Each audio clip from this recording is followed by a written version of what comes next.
Welcome to the Arsenal Show. I am live. Yes, I am live. Now, there's been a bit all over the place recently. There's been later shows, there's been pre-recorded shows, there's been shows on a Thursday like tonight at 8 o'clock, but it's all because of the World Cup. Blame Qatar 2022 as they decided to host the World Cup mid-season. Yes, anyone that's watched FIFA Uncovered, anyone that's seen Lift the Pitch or Under the Pitch or something like that, you'll know the corruption that's gone through football in the last 40 years. It's been absolutely outrageous. And Qatar, I felt like the dust had settled with Qatar having their World Cup mid-season because you just kind of forgot it, and then it was like, oh yeah, the World Cup's in November. But when you watch them documentaries, it starts to bubble up again. You start to get angry. You start to get wound up that it's even happened. But we move on. There is plenty to discuss tonight. We'll be talking over the demolition of Lyon, the win against Milan, 2 wins in 2 as we go get prepared to return to the Premier League.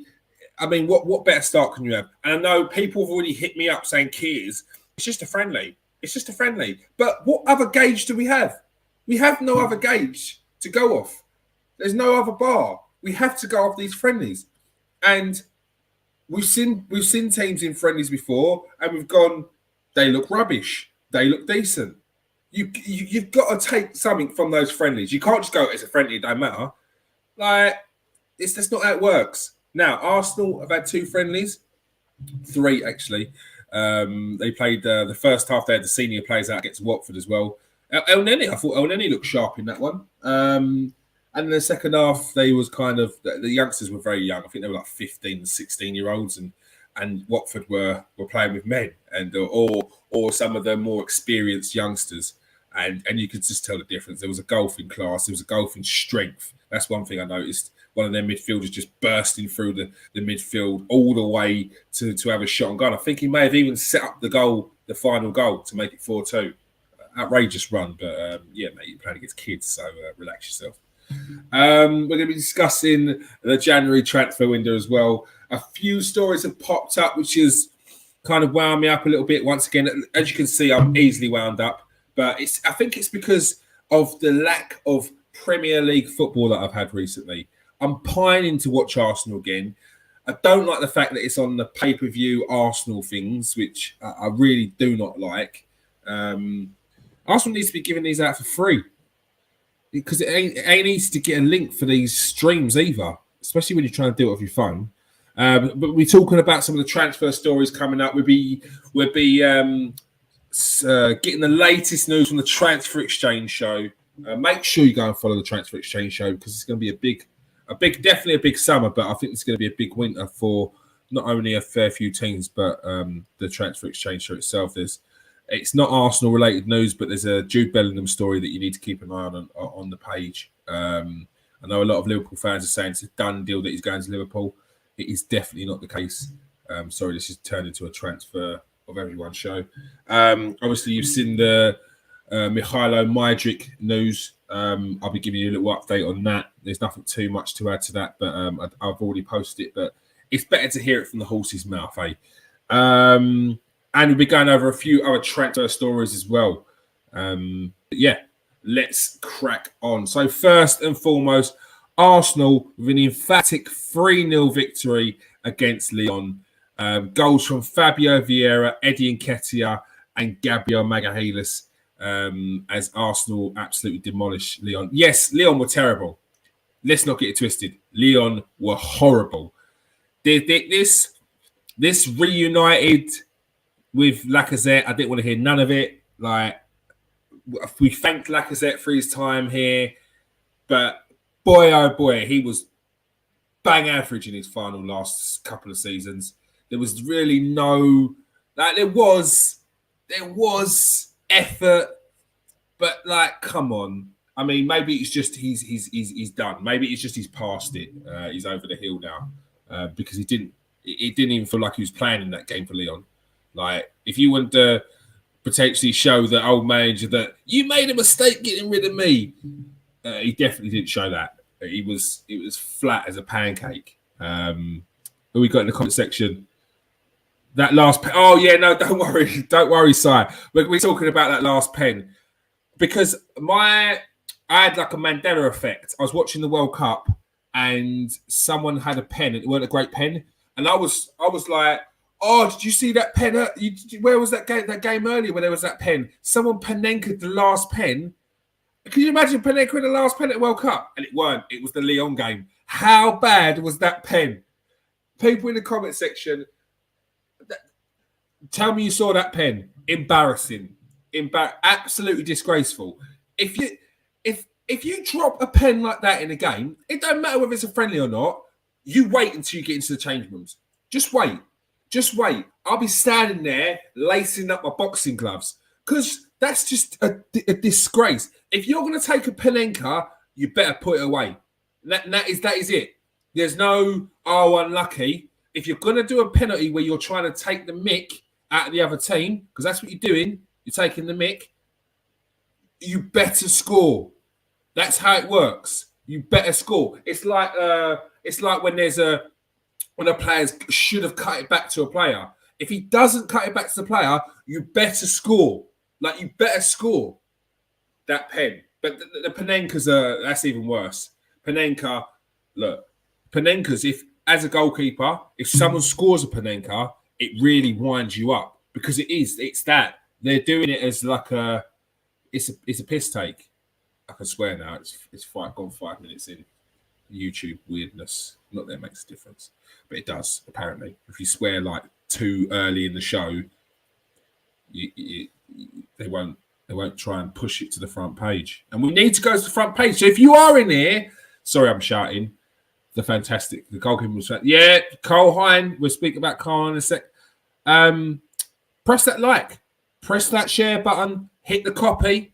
Come on. I will not say another word until you press that like button. I'm checking. No, I'm not. I wouldn't do that. I wouldn't sit here in silence just in case.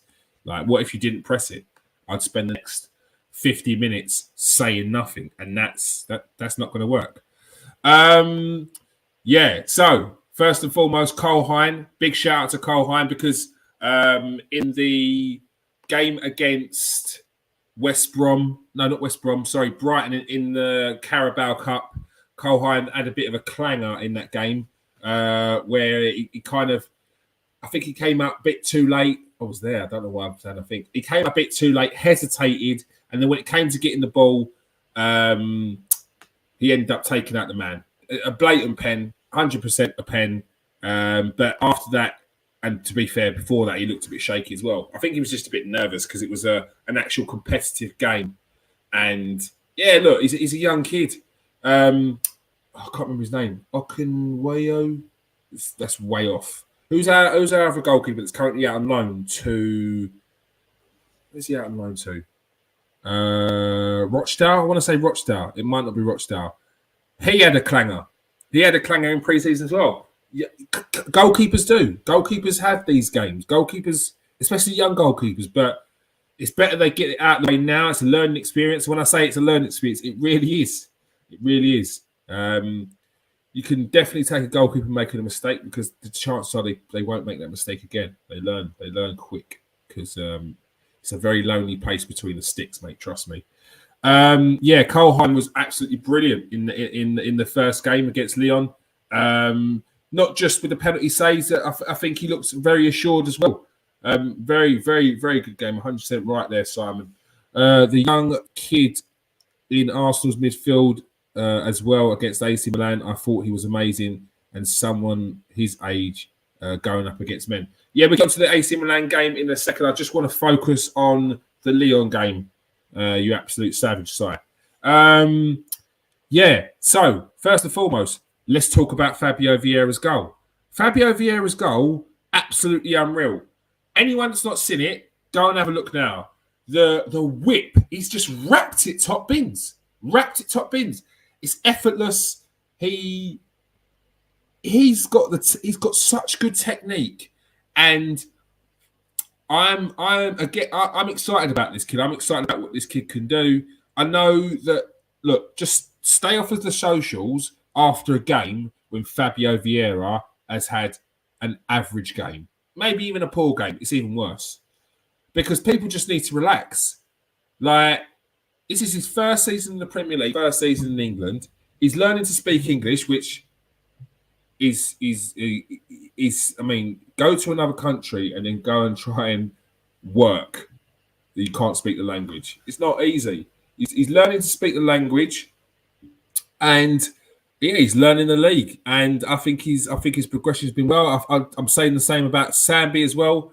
Lever for Sambi. There's too many people that as soon as one of our players has an average to poor game, everyone's on him. I ain't good enough for this club. I ain't good enough for this club. Well, I'll tell you what. I bet you people that were moaning about these players here were moaning about Ben White being 50 million, were moaning about Odegaard coming into the team when we should have got Maddison. Like, yeah, don't listen to these people. We need to give our youngsters a chance because so many people gave like players like Joe Willock a chance, and I know he comes through the youth ranks, but he didn't hit the ground running. So yeah, just relax on these players. But yeah, Fabio Vieira. One thing I noticed is whether he's playing good, whether he's playing bad, he's always in the right position. He's always in a goal scoring position. What he does need to do is he needs to be a bit more clinical with his finishing. But if he does, or when he does, because he looks like he's got the attributes to do so. Oh, I think we've seriously got a player there. He might even be a player that's like, I'm trying to think of some close. You know, one of them players that might not be involved in the game too much, then out of nowhere bags 2 goals. This is what I feel like Vieira is going to be. And once he starts to establish himself more on team and he puts his stamp on the team, like I do really think we've got a really good youngster on our hands, and it's another exciting prospect that Arsenal have unearthed out of nowhere. Gabriel Jesus out for 3 months. Yeah, Syed. Hey, mate, give me a chance. I ain't even spoken about the what's it called game yet? The Milan game. I ain't even finished on the Lyon game yet. Jeez. If you was the producer of this show, it'd be done in 15 minutes. Jesus. Next up, Eddie Nketiah. So yes, we will talk about Gabriel Jesus out now. Gabriel Jesus is out for 3 months, and everyone is writing Arsenal off. Wow, we look stronger in these 2 games than we did in the summer pre-season. Yeah, look, I can't. You're not wrong. People will say it's friendlies. Do you think if now I'm not dismissing the impact that Gabriel Jesus has had in the team, because I think that Arsenal can't. Let's put a disclaimer out there before the comment section goes mental. Yeah. Gabriel Jesus, if Eddie Nketiah plays the same amount of games as Gabriel Jesus, does Eddie Nketiah score more than 5 goals in the Premier League? I think he does. Look, someone's just logged off because of comment. Look, don't be angry. I'm just saying that's my personal opinion. Now, would I start Eddie Nketiah over Gabriel Jesus? Not a chance. Not okay. I shouldn't have said it that way. No, I wouldn't, because what Gabriel Jesus has done for this team has been nothing short of an absolute miracle. He's brought a level of discipline, work rate, tenacity, energy, power, directness that we've been missing for years. Even with Aubameyang, because Aubameyang doesn't run with the ball like that. He doesn't run with the ball. He needs to link up with another player. And this is, again, I'm not out here digging out players. I'm just saying the impact that Jesus has had in this Arsenal team has been absolutely phenomenal. He's been, for me, he's been our player of the season. But But the reason why I make that point is because I take solace in the fact that deep down I feel like Eddie Nketiah will come out of this run covering for Gabriel Jesus, because I do think that as soon as Gabriel Jesus is back and comes in the team, I think Eddie Nketiah is going to score a few goals. I feel like Eddie Nketiah will score. Okay, let's put it on the line here, people. How many goals will Eddie Nketiah score when he takes over from Gabriel Jesus in the 3 months out that he's out for? Personally, I think he scores 7.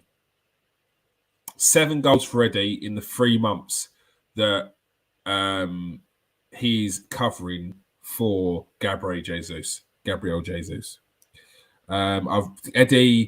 If you watched Eddie against Brighton, I thought he was very good. Him and Reece Nelson were the only real shining lights of that game, and it is in spits and spurts, but they look very good.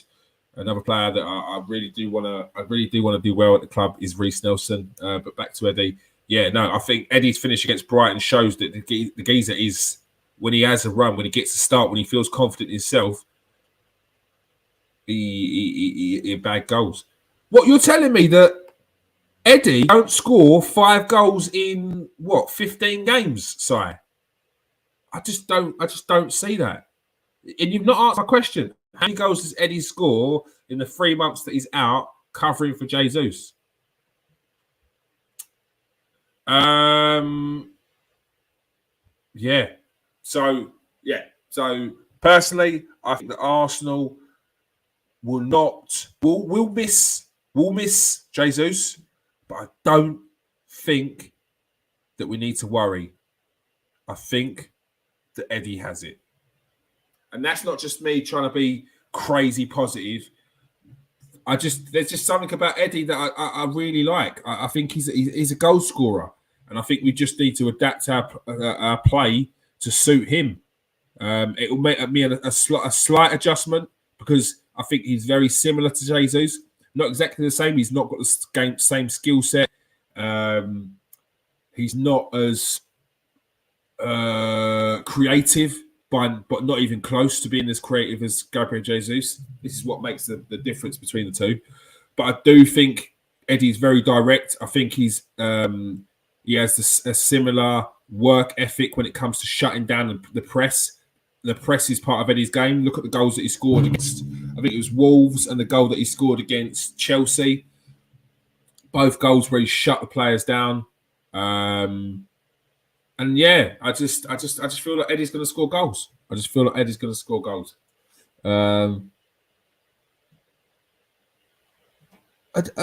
You've confused me so much there, Si. I said you can't say no. Sorry, you have to add more context to that. Because I said, I think Eddie will score 7 in the time that Jesus is out, and you said no, sorry. That's and then you've come back and said this. Well, confusing. That's the Lyon game. Now on to the AC Milan game. Who was you talking about, Si, that you were saying that was in midfield? He came on as a sub, was it? Matt Smith came on late. Dewberry. No, Dewberry's the striker. Butler, is it Butler? You talking about Butler? Yeah, Butler. Nathan Jerome, Chatoya, Butler, Ajayi. Come on, Mumsy. Like, how's a commentator meant to say that name? That's not fair. Can we shorten that? NJCO. NBO. NJ. I just called him NJ. Nathan Jerome, Chatoya, Butler, Ajayi. Like, nah. I'm sorry.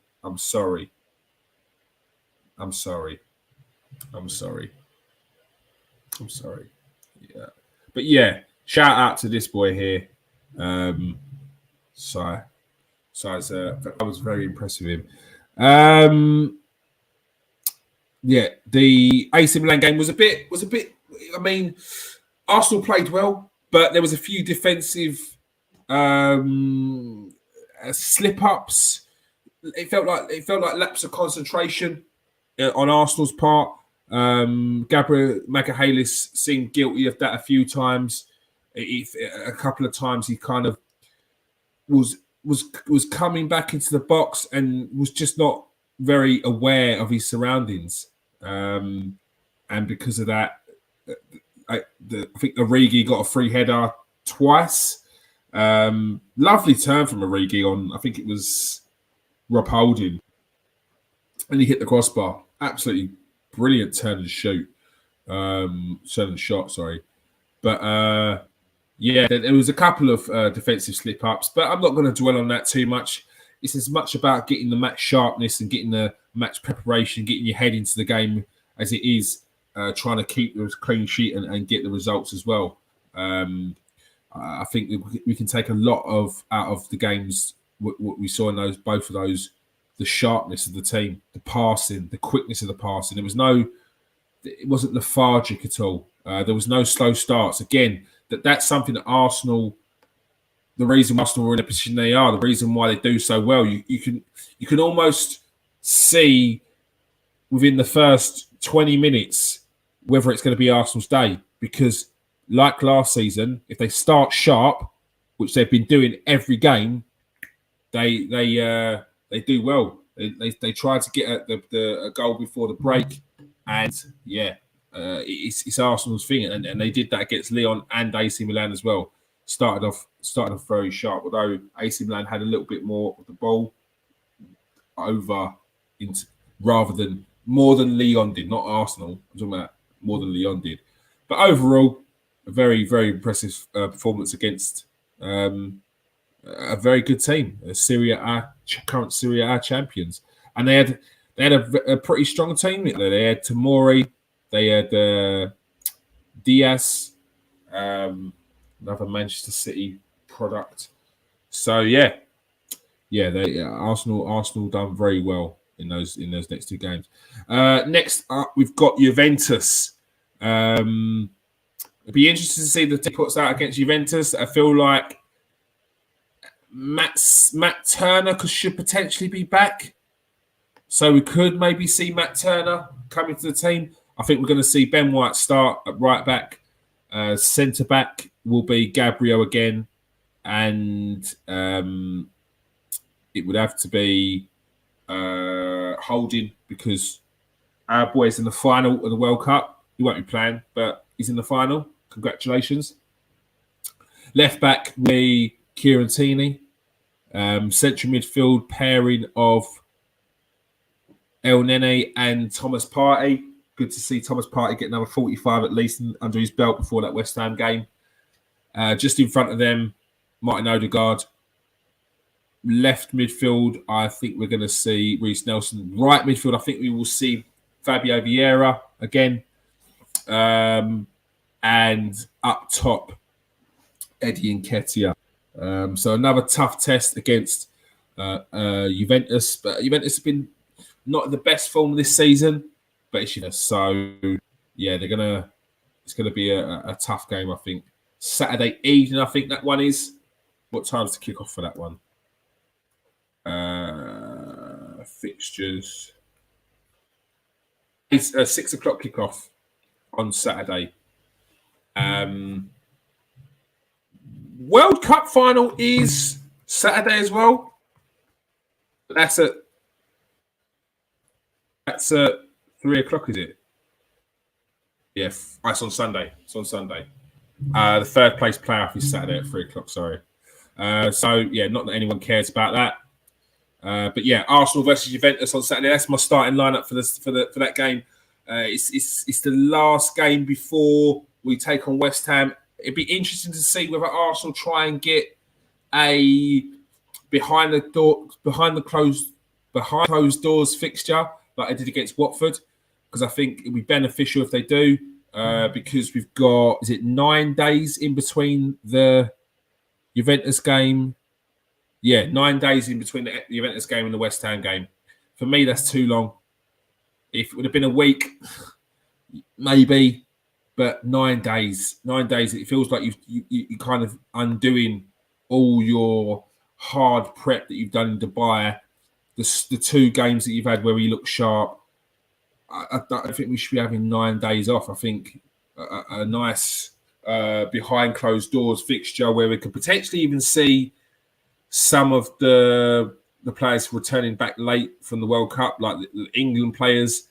Who else will be in there? Some of the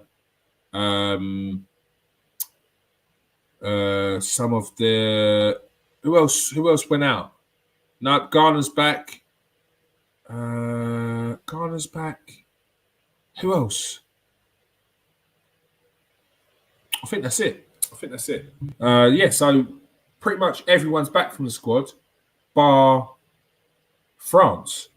So yeah, so hopefully we get a behind closed doors match after the Juventus game, so we can just see the fitness levels and whereabouts some of those late returners are in terms of prep for the Premier League return. I don't know who was calling me there. Where we at? Where we at? Never mind his golf. Let's talk about how much of a different midfielder. He looked more settled in the squad and hungrier in the second half of the season. I can't lie. I don't know who you're talking about there. Let's never mind his golf. I hope you don't think I'm talking about golf swing. I hope you know I'm talking about golfing as in gap, not golf, like as in golf 9-iron. Oh, goal. Never mind his goal. Let's talk. Bloody hell, mate! When you throw in, that's the next message. When you throw in golf, it changes the topic completely, bruv. Okay, let's start again. Never mind his goal. Let's talk about how much of a difference of a midfielder he looks more settled in the second and hungry in the second half of the season. Look, I don't necessarily put it down to hunger. I would put it down to he's just getting used to. He's acclimatizing. He's conditioning. Again, a lot of people out there were talking about he needs to bulk up. I don't think he does. We had Aaron Barton on, Portuguese expert. He done a really good breakdown of what Fabio Vieira was like, and Steve asked, "Does Fabio Vieira need to bulk up?" Which is a typical English response. It's the kind of it was a question I would have asked anyway. But it is in our heads when we see a player that's quite slight, quite small. In our heads is he needs to bulk up. He needs to bulk up. Send it Arma Traore's gym plan, although Traore claims he doesn't go gym. But send him Traore's gym plan. He needs to bulk up. No, how about he's nimble, quick feet, low center of gravity, knows when and how to ride a challenge. Does anyone need to bulk up then? No, you don't. You don't. We have debates, weekly debates about who is better, who's the GOAT, Ronaldo or Messi. Messi don't bulk up. Messi was slight when he first started. And he's only bulked up or got bigger because he's got older. Because as you do, you just get heavier. There's another lesson in life, kids. You just get fat eventually, or you get skinny. You just wear thin, or you just get fat. 2 ways to go. And yeah, Messi's probably going to be a Maradona when he's older. He's probably going to be a chunky monkey. So yeah, I digress. So Fabio Vieira does not need to bulk up. He just needs to acclimatise to the Premier League and the English game. Look at Gavi. Look at Pedri. Don't need to bulk up because they just glide around the pitch, and I think we could potentially see that in Fabio Vieira. I was saying earlier on about how he's always in the right areas, even if he's not playing well. He's in the right areas. He's going to be a dangerous player. He's going to be a dangerous player. I really like the look of this kid. He's got some. I was one of the fans. I hold my hands up. Every single one of them has been fantastic and made me look very stupid. Couldn't be happier. There we go.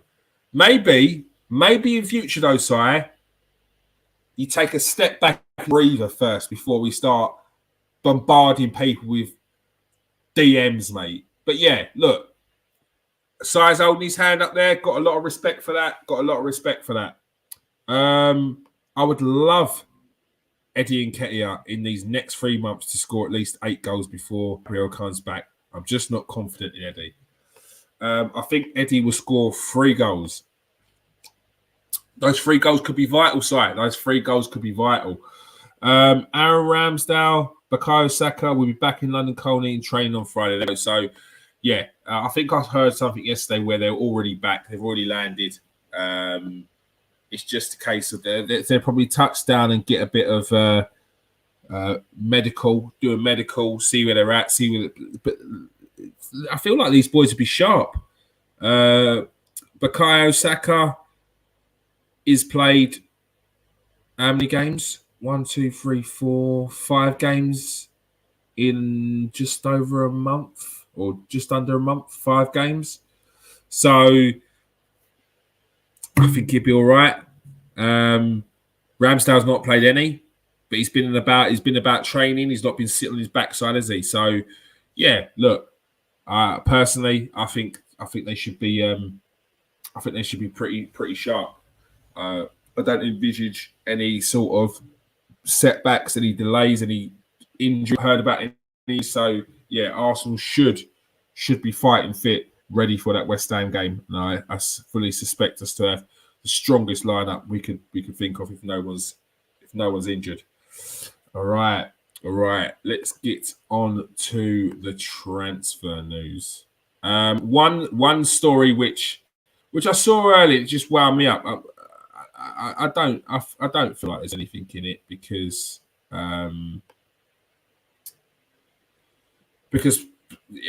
papers, I feel like they're just writing about it. I've asked the questions, but papers, I just feel like are writing about this one because he's had a bit of a sticky time since he's joined Juventus, and that's Dusan Vlahovic. The latest story that's come out is claiming that Vlahovic. To be fair, Vlahovic has scored 6 goals in 10 games in Serie A, 1 assist. 5 games, 1 goal, 1 assist in the Champions League. That's not good. They'd definitely be on his case about that. But look, 13 goal contributions in 19 games is not bad at all. You can't really knock that. Why Juventus are looking to potentially sell after 1 season, I do not know. I very much doubt they will. There's always these stories that come up with Juventus. I don't know how many times they've bought a player, like moved heaven and earth to try and get him on the most odd deals that these other rival clubs, or not rival, but these other clubs that play in the same league as Juventus are willing to take because they're the only club, because Juventus is the only club this player wants to move to. And then the next following season, it's like, oh, Juventus could get rid of. I just don't believe it. Like, we Locatelli's one of them. Prime example, Locatelli. Everyone was after Locatelli. He wanted to go Juventus, only wanted to go Juventus. He went Juventus. A season later, they're talking about potentially getting rid of him. It's nonsense. It's absolute garbage. And same with Vlahovic. Why would Vlahovic leave Juventus already? It just don't make sense. He was pining to go to Juventus. He wanted to stay in Italy. It's his first season there. Right? This is his first full season there. I just don't see it. What, they're going to sell him the same exactly a year later? It's just an easy story. A lot of the press have got nothing to write about. The ones that are left home, they've got nothing to write. So they're fully just making stuff up. That Ben White story proper wound me up the other day. I lost my rag. So the story is Arsenal Dusan Vlahovic U-turn as Juventus swap deal pondered. Arsenal was strongly linked with a move for Serbia striker Dusan Vlahovic in the last January transfer window and could finally land their man 12 months later. They could land their man. Oh, just like, come on. I just stopped buying it. Like I said, I've asked the question because you've got to ask these questions. Because do you know what? Most of the time, you'll shut it down. They'll be like, no, there's no way. You won't even bother asking the question because the transfer story is so ludicrous. And then, like, someone turns around and goes, "Oi, kids, have you heard about this?" So, and I'm like, "Don't tell me it's true." They're like, "Yeah, no, it's true." You're like, fucking hell. I ignored that story because it just looks like bullshit. But it doesn't often, but when it does burn. Who's the swap deal? What's the swap deal? Blah blah blah. Arsenal, Dusan Vlahovic, eye-catching swap deal. Well, the Gunners could propose an eye-catching swap deal. What are they saying? After snubbing a move to Arsenal to remain in Italy to join Juventus from Fiorentina at the start of this year, Vlahovic may be in favour of joining Arsenal in the up-and-coming January transfer window. Despite a return of 16 goals and 4 assists in his first 36 games, which is really good. That's decent. Because weren't taken into account last season's from January. Vlahovic's time with Juventus hasn't quite gone to plan. The old lady are 10 points off the top in Serie A, whereas the Gunners are top of the Premier League. Oh, wow. So you left for Juventus to go and win a league, which they didn't win last season. And now you want to join Arsenal because they're sitting top of the league. What a load of rubbish. Who writes this? Oh, my God. Here we go. Talk about a bird and a bird and a bird. What a load of tripe. Listen to this. As a result, Arsenal are confident they're in a stronger position to capture the Serbian. What with a net? What this is rubbish. With Tutto Sport via Football London revealing they are speaking to his representatives once more in the hope of finally luring him to North London. Now, look.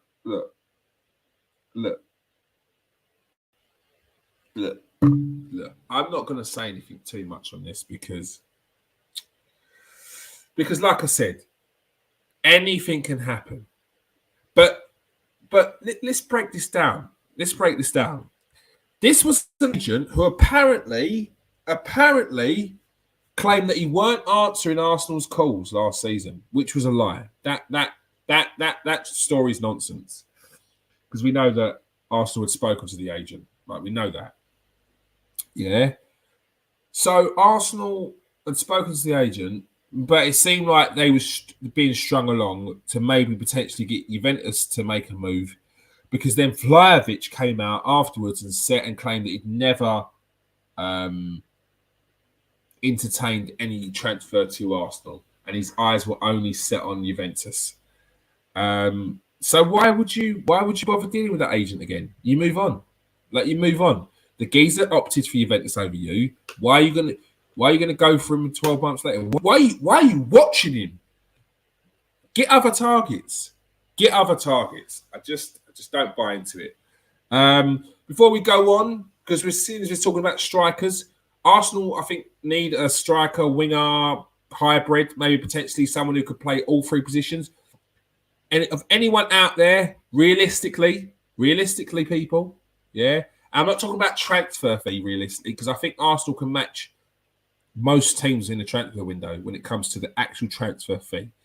I'm talking about match teams, not talking about some of these teams' ludicrous valuations, because I think that Mihajlo Mudrik's valuation of 85 million is ridiculous. The geezer's done absolutely nothing to deserve a price tag of 85 million. People are going off of Anthony. Will there be a start not to pay that sort of money for someone who's untested? United fans can get all excited about Anthony, but that is not a £95 million player right there. Potentially, who knows? But right now, he's not a £95 million player. 95 million. Take that in. He has to be ripping the Premier League apart week in, week out. We do not need to get into a Nicolas Pepe situation again, where we're spending £85 million on a winger who's had 30 games in the Union League. Get out of it. Wake up. Wake up, people. Stop pining over these players who you've watched YouTube highlights over, and we don't know. I'm sorry, 85 million, they can go and stick it. They can absolutely stick it. But I will give you latest on that transfer story, as we do have a little bit of news. So, with regards to Milan Midrik, Arsenal will have to work hard on this deal. Shakhtar Donetsk are notoriously difficult to deal with. They generally get the money they want. And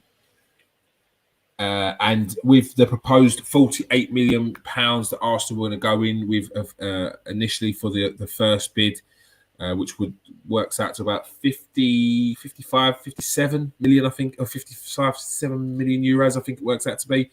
Apparently, that valuation is not even close to the valuation that Shakhtar Donetsk have set. Arsenal will go in with another bid. Shakhtar want to start the negotiations at around 60 million.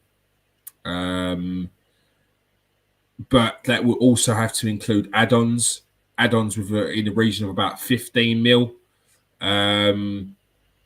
So, yeah. And with a potential sell-on fee as well. Again, it's madness. Madness. We're Arsenal. We don't do sell-on fees. Sell-on fees? We're like, no, get out of it. 50 million seen as a good starting point for a potential sell-on fee for the Ukrainian winger.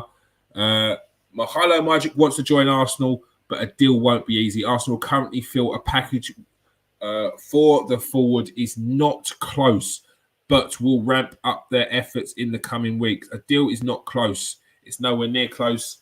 A deal is not even, it's not nowhere near close.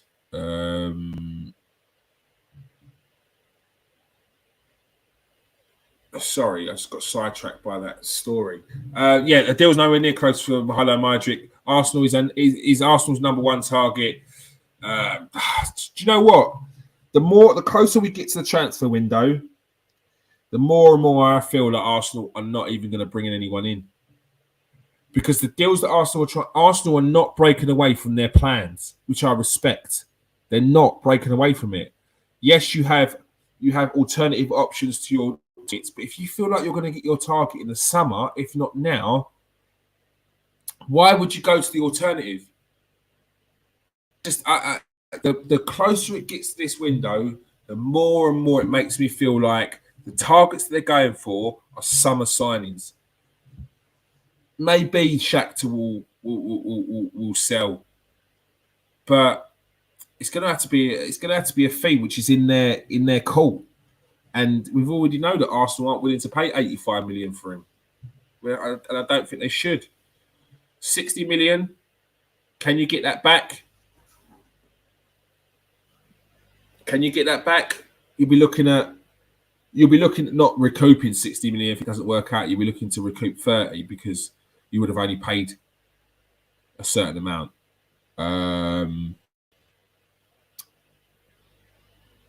But yeah, 60 million for me is top end. The more and more I think about it, 60 million for me for Milan Midrik is top end. Yes, he looks good. Yes, he looks good on the international level. Yes, he looks good in the Champions League. But I don't see why Arsenal would even contemplate paying 100 million euros for a player who's untested. And how many seasons has he played?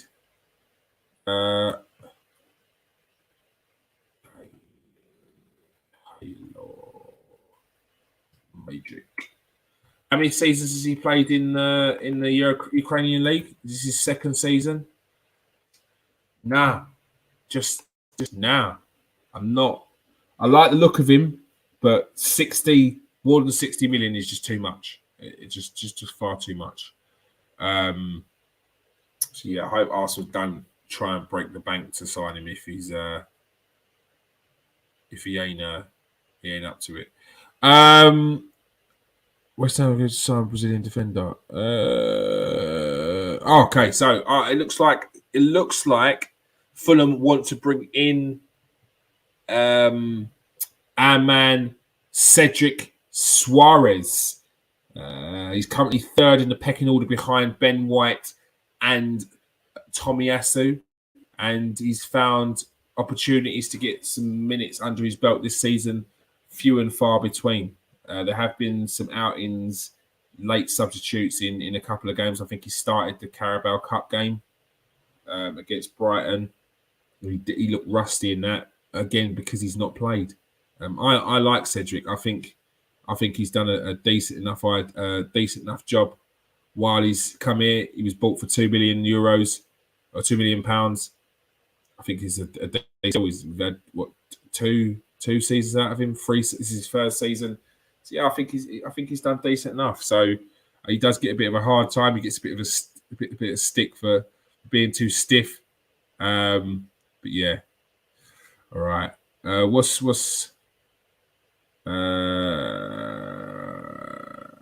Asmirman saying? He's saying, I like the idea of a winger and a CM this January, but we need a second striker up front, similar to Olivier Giroud. Maybe somehow Patrick Schick.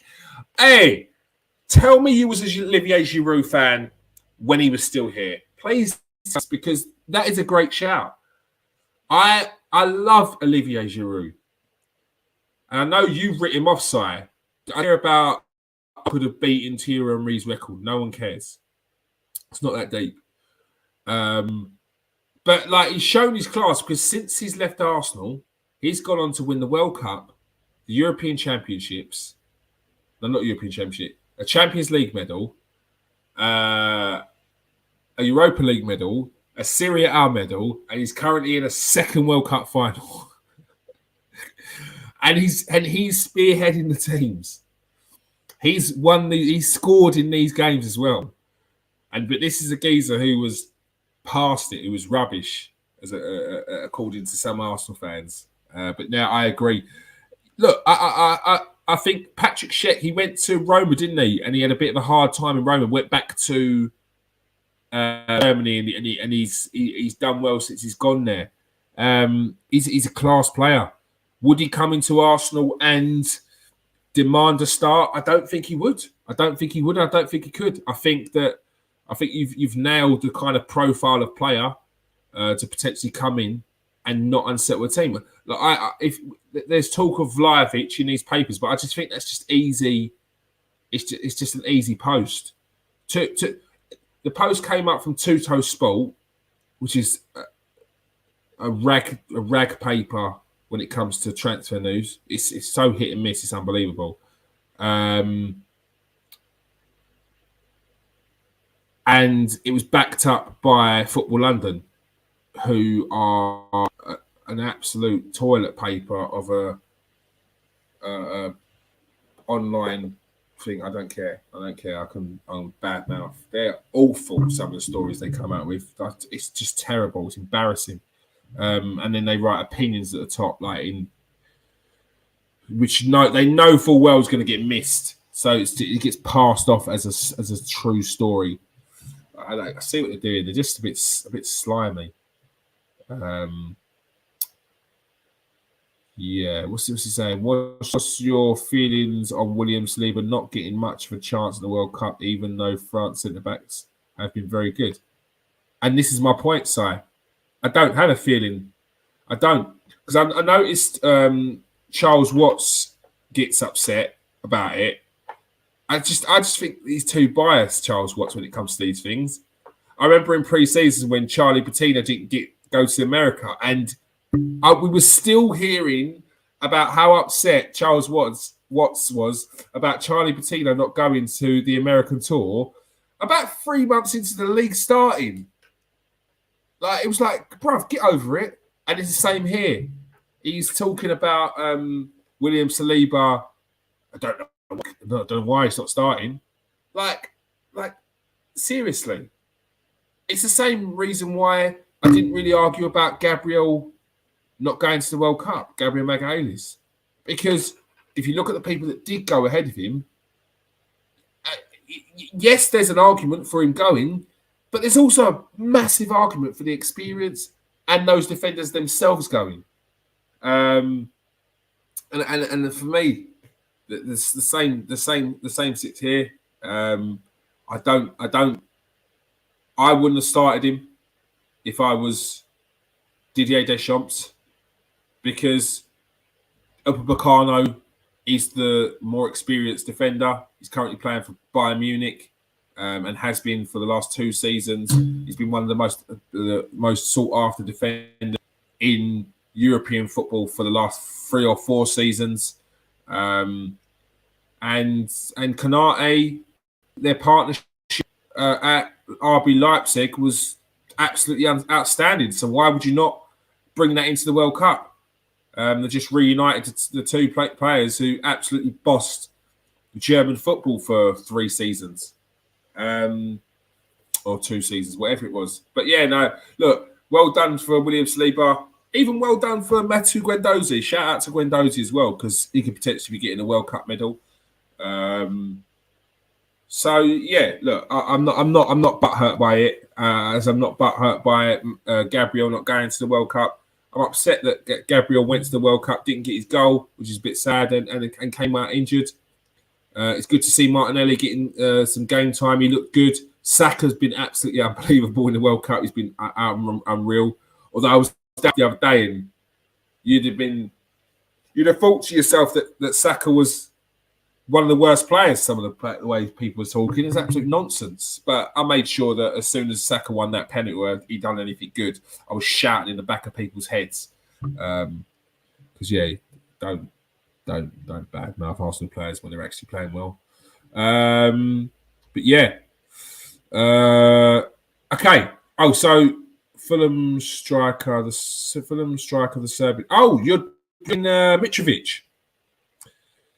Oof. Diversive. He'd score you goals. He'd do a job. He'd definitely do a job. I do really like Mitrovic. I think he's matured as a person quite a bit since. I do feel like he's one of them players that is a grenade. He could lose the plot at any point. Oh, sorry. I like the look of João Felix. And I wouldn't write off an opportunity. I wouldn't write off anyone, if I'm honest. You hear me. I'm talking about Jude Bellingham. We should look. I'm not saying Arsenal will. No. To say Arsenal means that I'm implying that they're in for him. I'm not saying Arsenal could get Jude Bellingham. What I'm saying is Arsenal should approach Jude Bellingham. Arsenal should ask Jude Bellingham and his representatives if he would come Arsenal. That's what Arsenal should do. Forget about money. That's at a later date. The first question should be, would you come to us? That's what they need to be asking. They need to be asking João Felix the same thing. Would you come to Arsenal? I think João Felix would come to Arsenal. And I think João Felix would be a perfect player to come in at Arsenal and can play any one of the 3 positions along the top.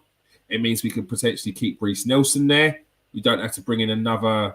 In an ideal world, you bring in a big man, little man situation. But remember, Arsenal for years didn't have the big man. Aubameyang ain't good in the air. Lacazette ain't good in the air. And I don't think we've missed out on those positions. Gabriel Jesus can header. Eddie can header. He's not the best, actually. I've seen him miss a few sitters. Martinelli and header. So I don't necessarily think that we need to bring in a target man or a burly striker. So they're the 2 players. If I didn't, they're the 2 players. Jude Bellingham, ask him the questions. Ask the questions of Jude Bellingham. Yeah, and João Felix is my other one. As my striker. All right, that is time. Thank you, everyone who has joined us tonight. Sai, Asmirom, sorry, Tony, I know you're there. Shout out to Tony. Go and follow Talking Ball on Twitter. The guy's a very good guy. Go and give him a follow.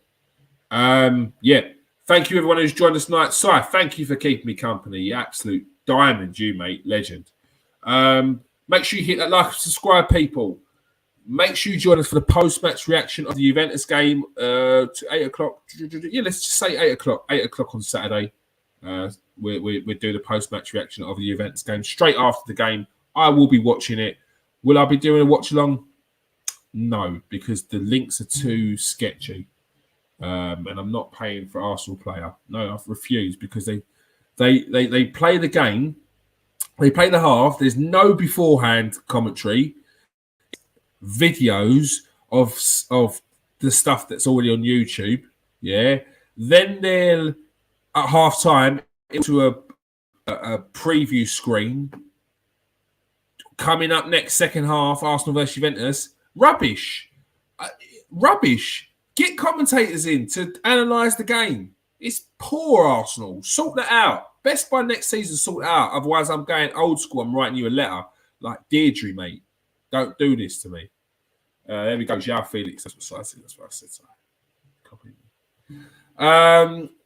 Thank you for watching tonight. We will be back on Tuesdays from now on. Well done. All right. That's the thing. That's the thing that's been messing things up. Go and check out my World Cup, top World Cup songs. I'm going to be doing World Cup adverts next. Hopefully, I have that out by the end of the weekend. I'm going to be doing the best World Cup advert. I'll be doing preliminary round, and then the big boys will be joining in after that. I'm potentially going to do the big boys live. Everyone gets to watch the advert. Decent enough content. The way Arsenal play under Arteta would suit Felix down to the ground. He would be electric at the Emirates, and I think Arsenal could actually get him if they put the money up, even if it's a loan. Look, that's why I mentioned it, bruv, because I think João Felix is gettable. I know that Arsenal have spoken to João Felix's representatives maybe last season before, but another team that's always sniffing about is Man City. Man City have been sniffing about João Felix for years. For the last 2 seasons, João Felix they've asked the question. Maybe not last season because they were focused on Haaland, but the season before they were definitely talking to João Felix. It might have even been January they were talking to João Felix previously. So, yeah, I agree, mate. I think Arsenal would be a perfect club for him. I think he could potentially sit in that number 10 slot. He could play anywhere along the 3. He could play as a 2 next to Eddie or Gabriel Jesus. And I don't think it disrupts too much the development of Balogun as well. I think you've got a play anywhere along those lines, and I think it would be a perfect signing. Make sure you join us on Tuesday, 8 o'clock. Make sure you join us on Saturday, 8 o'clock. Press that like and subscribe. Appreciate your support, people. Peace out. Stay safe. And wash your hands.